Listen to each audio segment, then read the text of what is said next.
Imaginez un univers qui murmure des secrets anciens, où chaque étoile, chaque cellule, semble danser en suivant un rythme invisible. Et si tout ce que nous voyons, la vie, le cosmos, le battement même de nos pensées, n'était pas seulement le fruit du hasard, mais faisait partie d'un dessein plus vaste. Aujourd'hui, nous allons entreprendre un voyage fascinant du cœur de notre cerveau jusqu'aux confins de la réalité. C'est une histoire de science, de mystère et de possibilités qui ouvre sur une question extraordinaire. Pourrait-il y avoir un dessein intelligent derrière tout cela ? Mais avant de commencer ce voyage fascinant, comme nous le faisons toujours, nous vous invitons à vous abonner à la chaîne pour soutenir notre travail et ne pas manquer les nouvelles vidéos. L'idée d'un dessein intelligent derrière l'univers et la vie n'est pas nouvelle et fait débat depuis des années chez les scientifiques et philosophes. D'habitude, ce concept se heurte à ce que disait Darwin. La vie est complexe en raison des processus aléatoires et de la sélection naturelle. Mais il y a quelque chose d'intéressant qui est en train de changer la donne. Une étude de 2005 intitulée « Modulation à long terme des synapses électriques dans le thalamus des mammifères » de Landisman et Connors, publiée dans Science, nous emmène à l'intérieur du cerveau avec une découverte fascinante. Elle ne démontre pas directement un ordre intentionnel, mais elle nous montre une complexité qui invite à la réflexion. Se pourrait-il qu'il y ait quelque chose de plus que le simple hasard derrière tout cela ? Cette étude nous emmène dans le thalamus, une zone clé du cerveau des mammifères, pour observer de près les synapses électriques. Qu'est-ce que c'est ? Des connexions spéciales entre les neurones qui laissent passer les signaux électriques en un éclair, dans les deux sens, contrairement aux synapses chimiques qui sont plus lentes avec leurs messagers. Et ici, il y a quelque chose de curieux. Ces synapses ne sont pas fixes et se régulent avec le temps. Elles peuvent s'adapter, changeant en réponse à ce qui se passe dans le cerveau. C'est une découverte qui nous montre à quel point le système nerveux est complexe et vivant, à tel point que, comme nous le verrons, cela nous pousse à nous demander si tout cela peut vraiment être dû au hasard.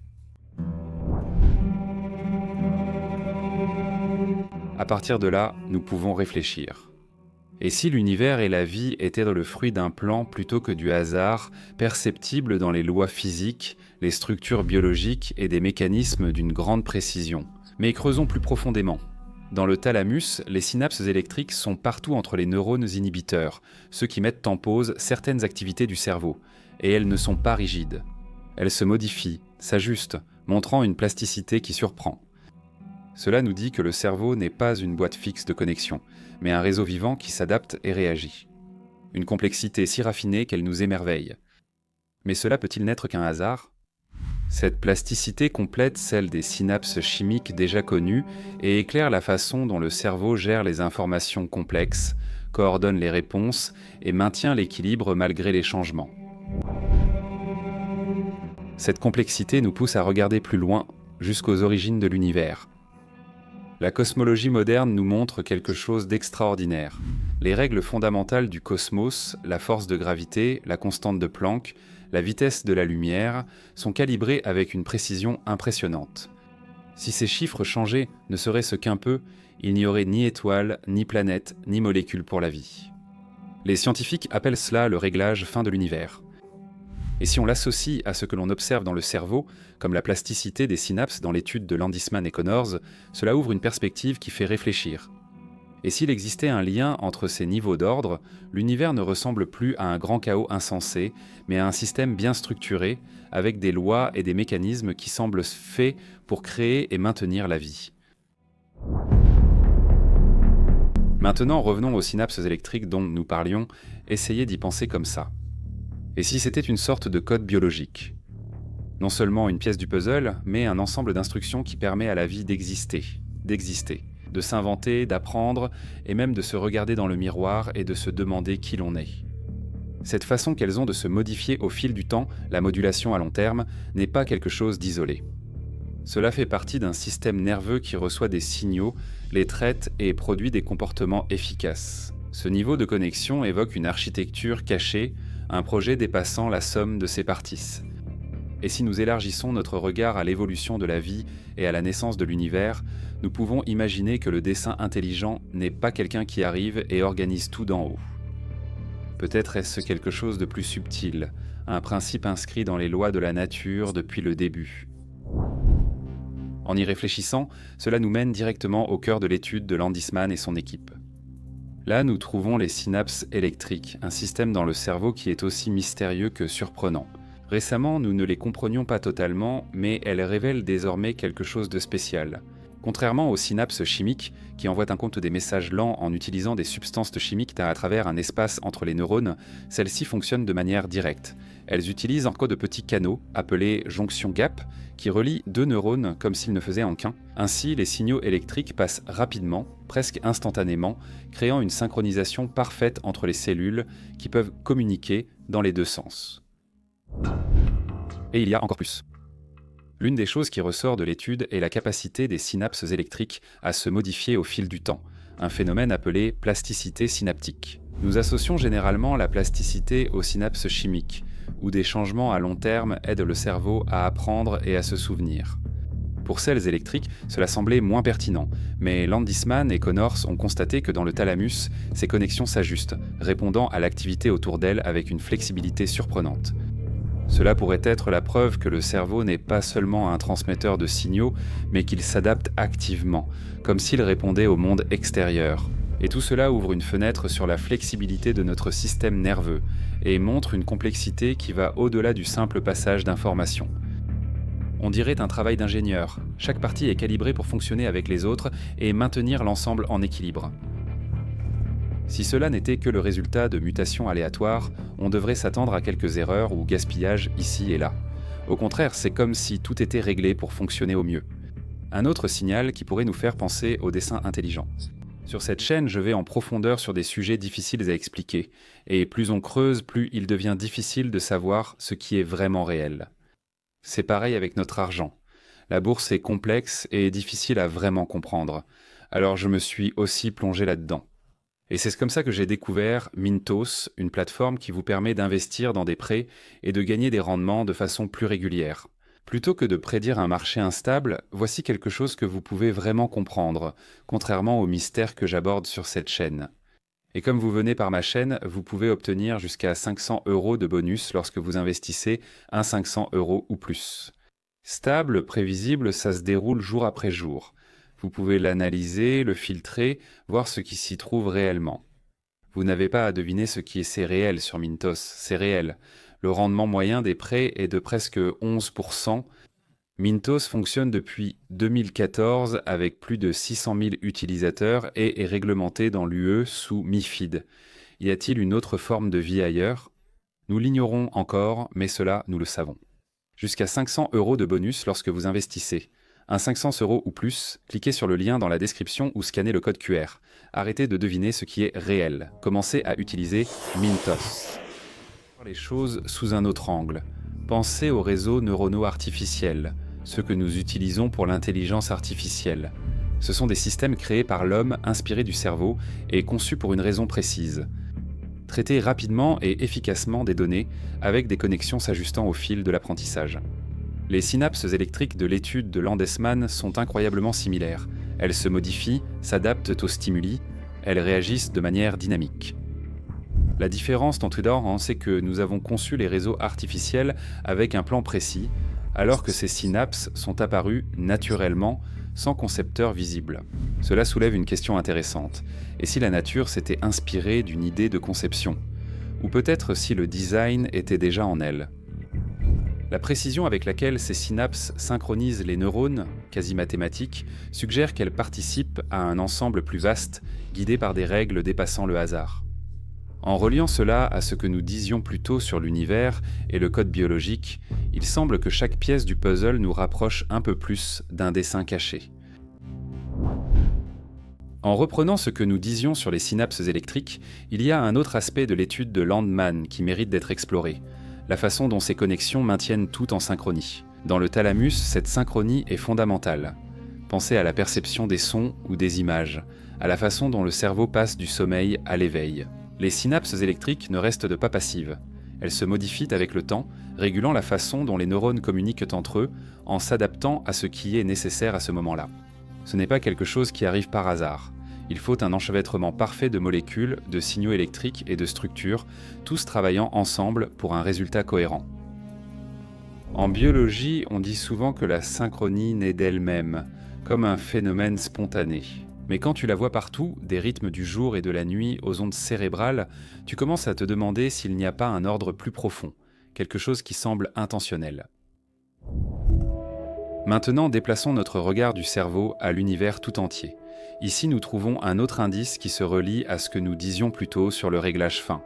Les règles fondamentales du cosmos, la force de gravité, la constante électromagnétique, la masse des particules les plus petites, sont calibrées avec une précision qui laisse sans voix. Essayez d'imaginer, si la gravité était un peu plus forte, l'univers se serait effondré sur lui-même juste après le Big Bang. Si elle était plus faible, il n'y aurait ni étoiles ni galaxies, rien du tout. C'est une fenêtre extrêmement étroite, un équilibre parfait qui permet à la vie d'exister. Les scientifiques parlent d'un mystère cosmologique. Certains évoquent la chance, d'autres l'existence d'un multivers aux possibilités infinies. Mais il y a une autre possibilité, que cette précision n'ait pas changé. Pas due au hasard, mais faisant partie d'un plan qui a préparé l'univers pour accueillir des choses complexes, comme les synapses électriques que nous étudions. Ces mêmes synapses, avec leur capacité à s'adapter, semblent provenir d'un univers qui, d'une certaine manière, sait comment faire croître la vie. Et cela nous amène à un point encore plus intéressant. Les lois physiques ne se contentent pas de rendre possibles les molécules organiques, elles les organisent en systèmes vivants. Revenons aux synapses électriques. Elles fonctionnent grâce à des protéines spéciales, comme les connexines, qui s'emboîtent pour former ces jonctions gap dont nous parlions. Mais cela n'arrive que parce que les conditions chimiques et physiques sont parfaites, et ces conditions dépendent des constantes de l'univers. Si le cosmos n'était pas aussi stable, ces structures n'existeraient pas. C'est comme si l'ordre que nous voyons dans le cerveau était le prolongement de l'ordre des étoiles, une ligne continue qui va de la naissance de l'univers jusqu'à la conscience, qui nous fait penser et parler de tout cela. Faisons un pas en arrière, car il y a une question qui est liée à tout cela. Charles Darwin nous a expliqué l'évolution comme un mélange de mutations aléatoires et de sélection naturelle sans direction précise.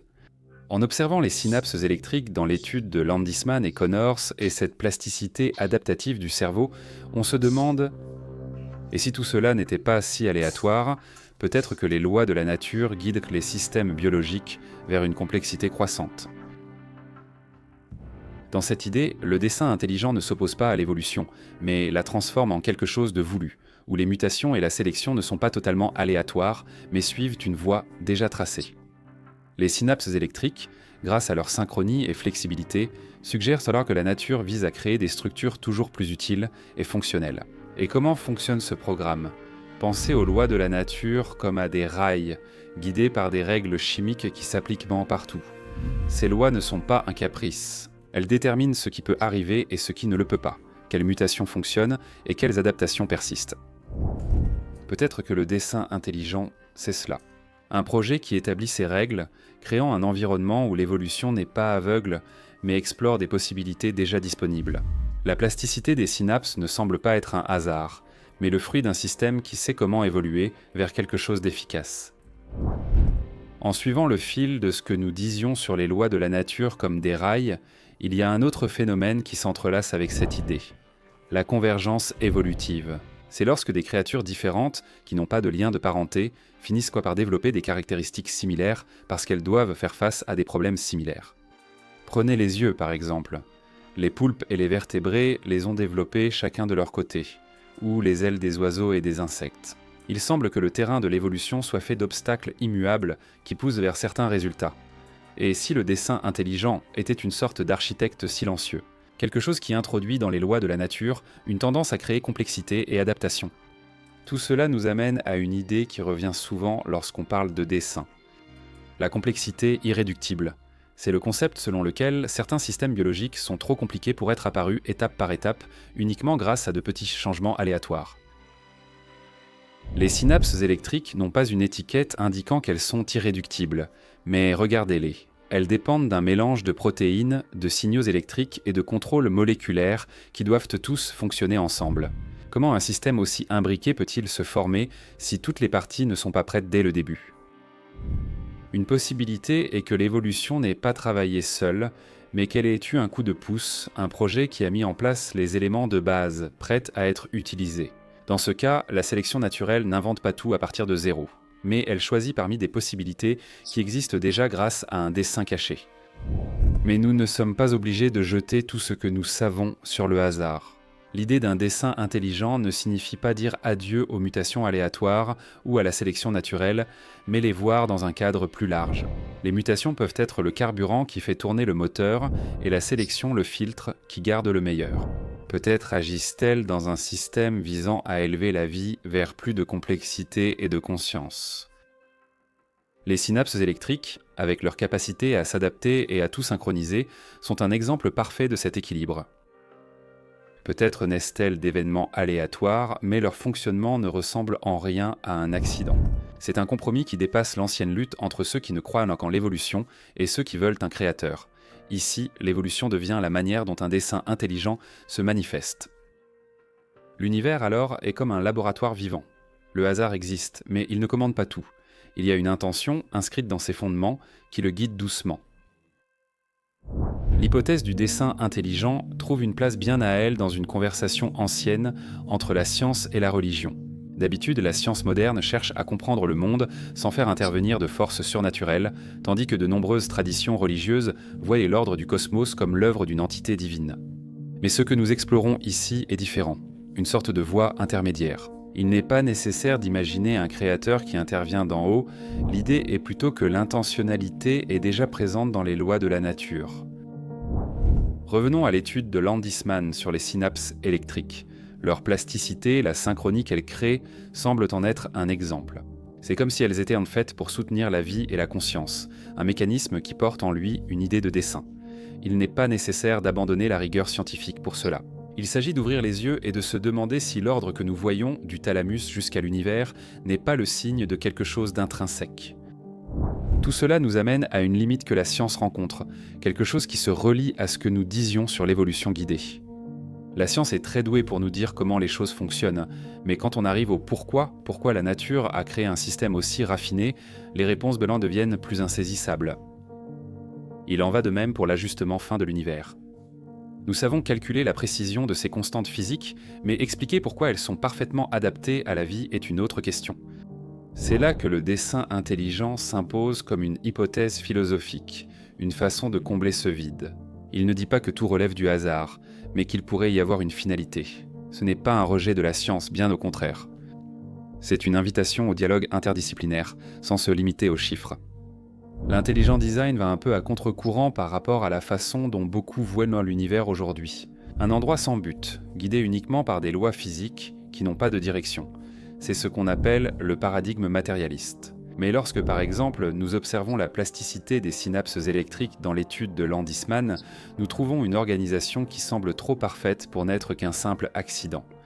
Si tout était vraiment aléatoire, on s'attendrait à plus de chaos, peut-être quelques imperfections ici et là. Au contraire, le thalamus fonctionne avec une précision qui semble presque calculée.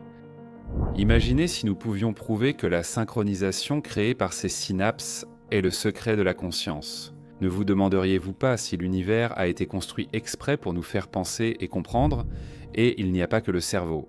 La cosmologie pourrait aussi nous aider, peut-être en apportant de nouveaux indices sur l'ajustement fin ou l'origine des premières molécules de la vie.